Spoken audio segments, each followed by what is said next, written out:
How you doing, everybody? This is Rob, professional video editor, and I hope you're excited. I know that I'm excited for another one of my Final Cut Pro quick tips. Alright, here we go. So today we're going to be working with point and shoot video. I'm sure you're all very familiar with the work of Philip LaForêt and Vincent Bloom. These guys are really spearheading the point and shoot revolution. I got my point and shoot camera for under $100. It shoots perfect 1080p video. Really makes me think about why should I ever want to buy another camera again, and really no drawback. So I recommend everyone go ahead and pick it up.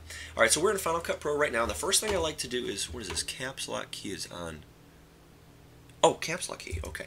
I like to go ahead, and this window right here, you can see it's called the viewer. There's really no point in having this window open, at least when I'm editing. So I like to go ahead and X this out, and it's great because we can move our canvas window over and gives us more room to kind of view what we're going to be editing in our timeline. Problem is, though, it's cannot autosave. No. The thing I want to do, though, is make this a little bit bigger. So we do that by adjusting the size up here. If we go to 100, yeah, see, that's not big enough. I like to be able to see my whole video, so let's go up to 200. And that's kind of where you want to be. You want to increase the video until you can see the whole frame. Alright, so now we're ready to start editing. What I like to do is organize my footage into folders. This video came off of a point and shoot camera, and I like to make it a folder that will be easy for me to recognize and go get the footage. So let's go to File, Import, Files, and I saved it under, what did I save it under? Oh, Video Project, here we go. So let's go ahead and select the video files we want. We got to do this one at a time here. So File, Import, Files, okay. And this is video that I took for a birthday party that I went to, and it was pretty fun. But let me go. Here was a quick way to do this, but all right. So I'm happy with that amount of video. So the nice thing you'll see here too is Final Cut automatically organizes video alphabetically, which is great because there's no point then in making folders or taking your separate footage or different pieces of media and formats and organizing them appropriately. Just throw them all in there, and they'll be very easy to find. All right. So now that we're ready to edit, I'm going to go to my window here and go ahead and drag a piece of video down to my timeline and go ahead and let go. And the first thing Final Cut does is this window comes up and it says your video does not match the sequence. So what I like to do is go ahead and it can automatically adjust it. I like to click no just because I kind of have a better mastery of video codecs and stuff like that. So I'm going to go ahead and bring it down. You'll see this red render bar. That's perfectly normal. We're going to go up to sequence and settings. So this is where you can adjust your video sequence before you start editing.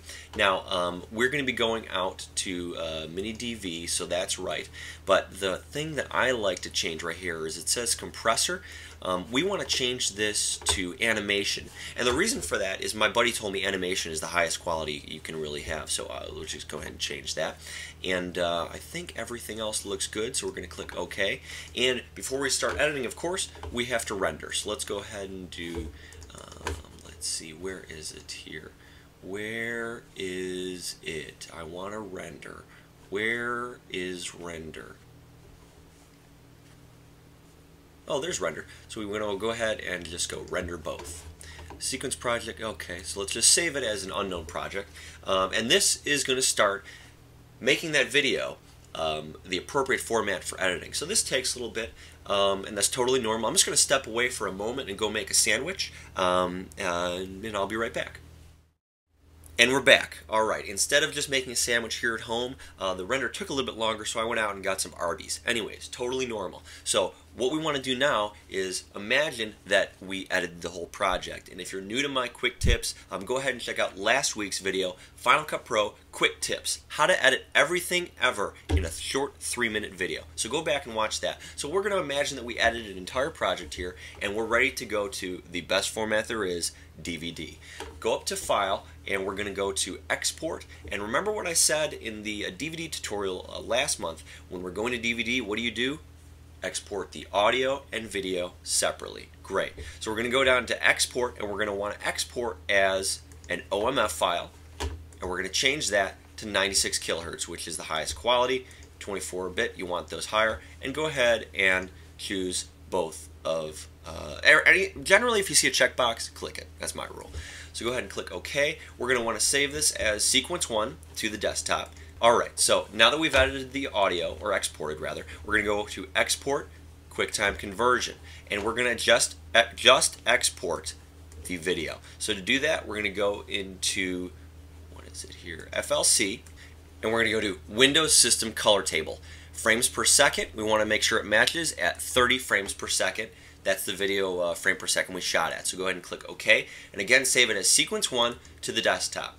Now this is going to go, pretty quick. But again, if it takes a long time because we were working with a high quality animation codec, go out, get another sandwich. Or this is why editing small projects takes days and days and days. So we're going to take both those sequence files and we're going to go to DVD. And this is how we edit footage from a point-and-shoot camera. And if you want any more information on this, I know I learned everything from Vincent Bloom and Philip LaFerre. You can check out their websites. But thanks again, and we'll see you next week for another one of my Final Cut Pro quick tips. Take care. Options, Windows System Color Table. I can't do it. I can't do it. I'm sorry. I'm sorry. It's just so ridiculous. Alright, this is Rob from Lovely Junkie. Don't do any of this stuff. Okay, bye.